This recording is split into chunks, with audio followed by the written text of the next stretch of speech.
Hello বন্ধুরা, কেমন আছেন? নিশ্চয়ই ভালো আছেন। আজ আমি একটা গাজর দিয়ে একটা মিষ্টি বানিয়ে দেখাচ্ছি। এখন তো গাজরের সিজন চলে আসছে, প্রচুর গাজর পাওয়া যাবে। আমি এখানে এরকম এক বাটি, মানে আমার কাছে মাঝারি সাইজের দুটো গাজর ছিল, পেছনের মোটা অংশটা, সামনের সরু অংশটা ফেলে আমি একদম ওই কুড়ুনি দিয়ে গ্রেটার দিয়ে এরকম করে কুড়িয়ে রেখেছি, সরু অংশটা দিয়ে। হ্যাঁ, আর এতে লাগবে হচ্ছে চিনি, যেহেতু মিষ্টি রান্না। আর আমি নিয়েছি, এর জন্য নিয়েছি 1 কাপ দুধ, জাল দেওয়া নর্মাল দুধ। হ্যাঁ, জাল দিয়ে রাখা, নর্মাল রুম টেম্পারেচারে রেখেছি। খুব যে একটা ঘন ঠিক করেছি তা না, একটু জাল দিয়ে নিয়েছি। আর নিয়েছি ঘি, আর আমি নিয়েছি আলমন্ড, বাদাম, পিস্তা, কাজু, যা দেবেন তাই ভালো লাগবে, একটু বাদাম লাগবে তো। আর একটা জিনিস নিয়েছি, সেটা হচ্ছে একটু দারচিনি আর এলাচির মুখগুলো একটু ফাটিয়ে নিয়েছি।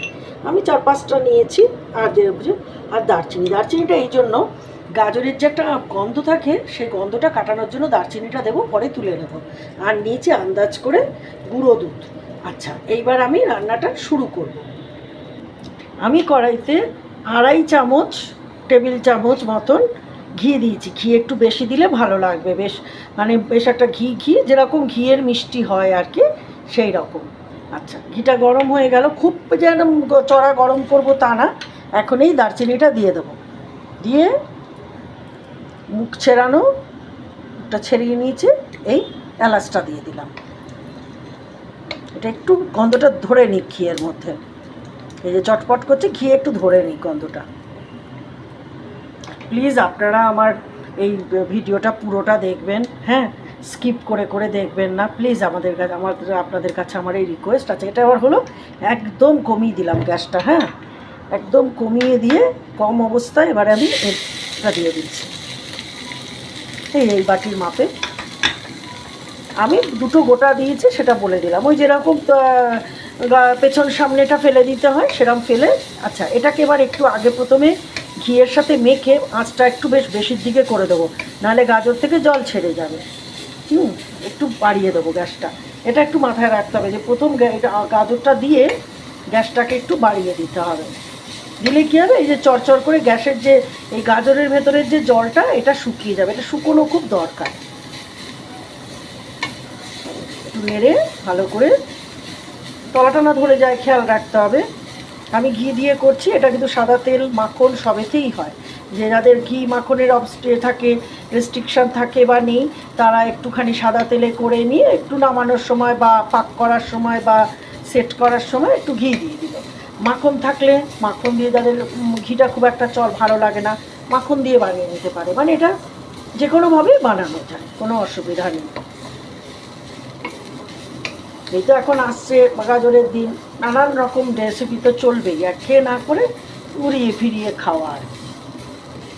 এই যেটা জলটা আমি একটু বাড়িয়ে দিয়েছি, বেশের দিকেই আছে, মানে হাইট দিকেই আছে, পুরো হাই করিনি, হাইট থেকে একটু কমিয়ে রেখেছি। এই চড়চড় করে জলটা একদম শুকিয়ে যেতে হবে। এটা হচ্ছে প্রথম এবং প্রধান হচ্ছে নিয়ম। এই যে চড়চড়টা করছে, শোনা যাচ্ছে তো, জলটা টেনে যাচ্ছে। একটু নেড়ে দেবো যাতে প্রতিটা জায়গার জল নেড়ে যায়।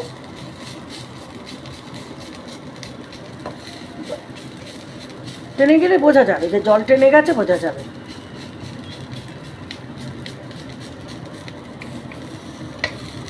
আমি এই জন্য ধরে দেখিয়ে দিচ্ছি ভালো করে। জলটা এবার টানো,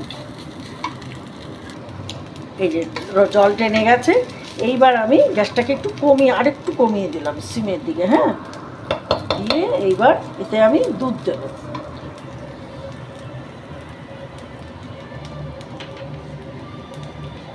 অল্প অল্প করে দুধ দেব।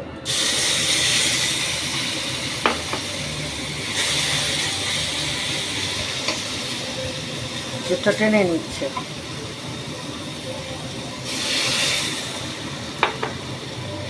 সিম করে রেখেছি, হ্যাঁ, একটু ফাস্ট মাখাবো।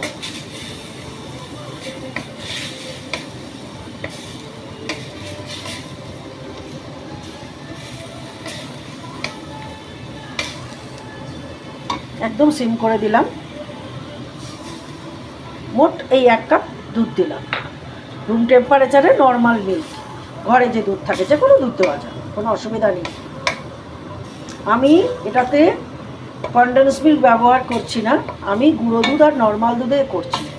ভীষণ ভালো স্বাদ আনার জন্য যদি কাছে কনডেন্স মিল্ক থাকে তাহলে চোখ কান বুঝে, আর আমি আর কি বলবো, সেটা আর বলার অপেক্ষা রাখে না, ওইটা দিয়ে দেবেন, ব্যাস, তো একটা অন্য লেভেলে পৌঁছে যাবে।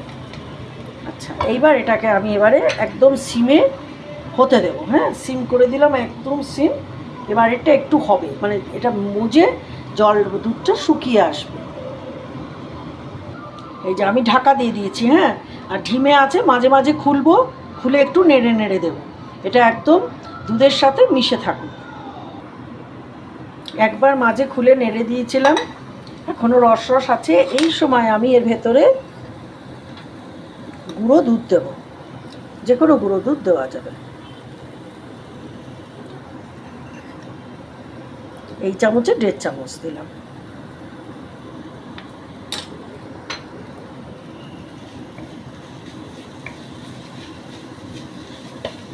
আঁচটা কিন্তু একেবারে কমে আছে, একদম নিচে আছে আঁচটা,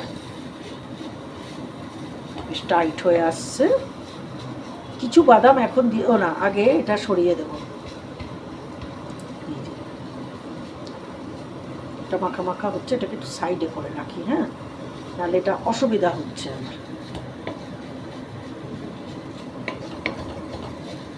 গা থেকে ছেড়ে ছেড়ে আসছে, এটা একটু এরকম করে করে এখন এই পর্যায়ে একটু নাড়তে হবে। এইবার আমি দেব আসল জিনিস, চিনি। চিনিটা আগে দিইনি কেন, চিনিতে রসটা ছেড়ে যায় বড্ড, তাই এখন যখন একটু মাখা মাখা হয়ে এসছে, এবার চিনিটা দেবো। চিনি যার যার পছন্দ মতো, মিষ্টি যেহেতু চিনিতে একটু দিতেই হবে। আমি এই চা চামচে 3 চামচ দিলাম, চাইলে 2 চামচ দিতে পারেন, সেটা নির্ভর করছে। তবে আমার মনে হয় মিষ্টি যখন মিষ্টি লাগবে, খাচ্ছি তো মিষ্টি, সুইট, একেবারে কি করে সুইটকে আর একেবারে কি করে ফ্যাকাশে করে খাবো, তাই না?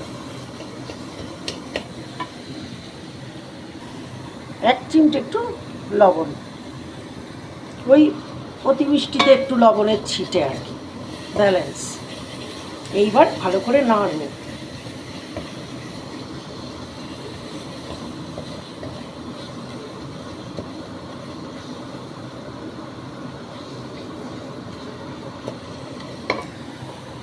একটুখানি বাদাম ছড়িয়ে দেবো।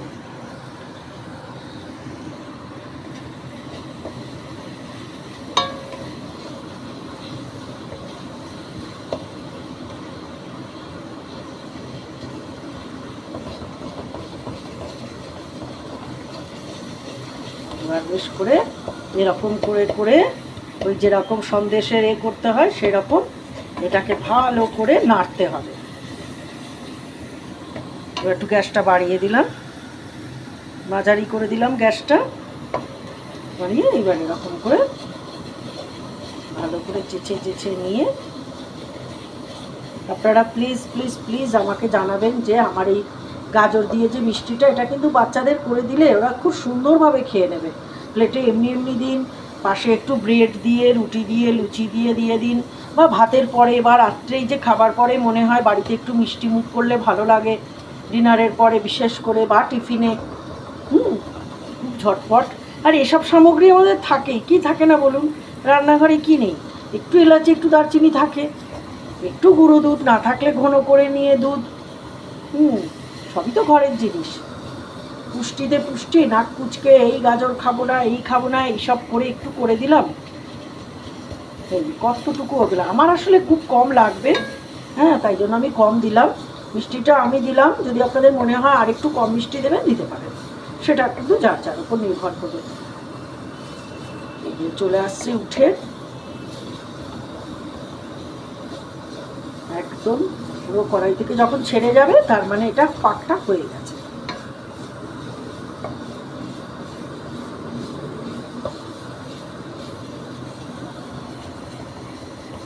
এগুলো ছেড়ে যাবে, কড়াইয়ের এই যে গায়ে যেগুলো লাগছে এগুলো সব ছেড়ে যাবে। বুঝেছেন, এই কত দুষ্টু, যতই সাইডে দিচ্ছি ঠিক আমার সাথে চলে আসছে। ওকে ওকে রাখছি সাইডে, আমার ঘোরাতে অসুবিধা হচ্ছে, কিন্তু ও ঠিক চলে আসছে।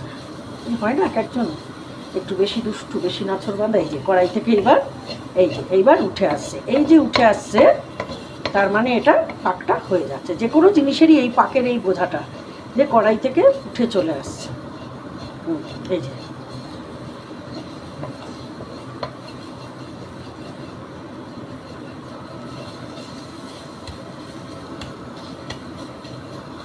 হয়ে গেছে। এবার নামিয়ে ঠান্ডা করতে দেবো।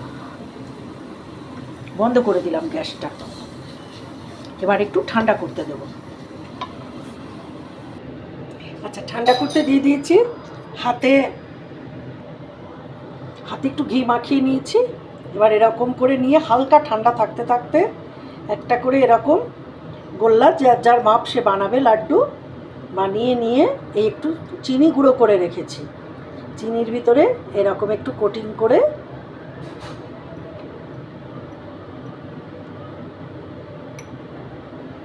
এরকম করে চিনির কোটিং করে দিয়ে একটা করে এরকম প্লেটে রেখে দেব। আবার নিলাম, আবার এরকম করে গোল্লা বানিয়ে সুন্দর করে হাতে একটু ঘি নিয়ে নিয়েছি। হ্যাঁ, নিয়ে আবার একটু এই চিনির কোটিং দিয়ে, এর সাথে গুঁড়ো দুধও মিশিয়ে নেওয়া যায়, তাতেও ভালো লাগবে। মানে যত যা মেশাবো ততই সুন্দর আর কি। আবার একটা হয়ে গেল। ওই দেখুন, আমি এই দুষ্টু ছেলেটাকে ফেলিনি এখন, বুঝেছেন? ওকে ঠিক রেখে দিয়েছি। হাতে বাজছে, এই বাজারই ভয় করছে, কিন্তু ঠিক রেখে দিচ্ছি আমি। ওই যা হয় আর কি। হাতটা রঙটা কি সুন্দর আসছে না, গাজর তো কালারটা কি ভালো আসছে।